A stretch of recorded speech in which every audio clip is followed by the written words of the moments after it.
So for step 16, the dampers, because on this model all of the shocks are identical, they want you to build all four in this step.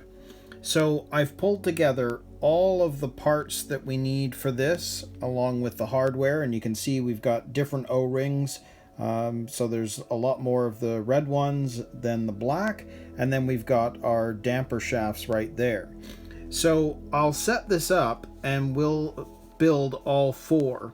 I think I'll build one on camera and the others, off camera, because it's going to be identical for every one. So we'll get started and put this step together. So to put one of these together, if we grab one of our cylinders, you can see that they want you to put two of the red O-rings in.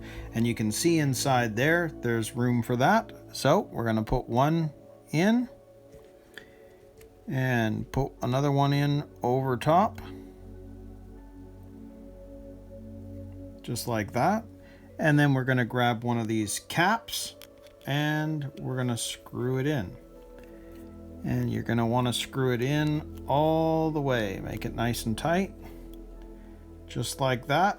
So that part is in. So now we're going to grab one of the damper shafts.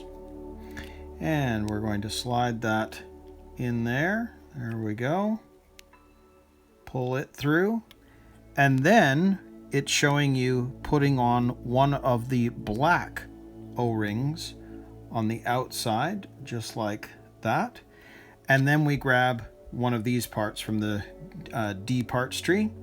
And the other thing to make note of is it's showing you that they want you to screw this fully in so that the end is pretty much at the end of the thread, which I'll start. But here's the thing. If you don't have a pair of these are well worth it, because these shock pliers mean that instead of using a little bit of sort of tape or something and using the needle nose pliers, which can still scrape the shaft, which you don't want, you can just use your shock pliers, get it to on one of these which seems the most comfortable, which you can see how that is sitting there. It's nicely in there, and I can get a good grip on that I can now put this on. And I'm just going to slowly turn it, make sure I'm getting it on level, which I am. So we can spin this now all the way to the end.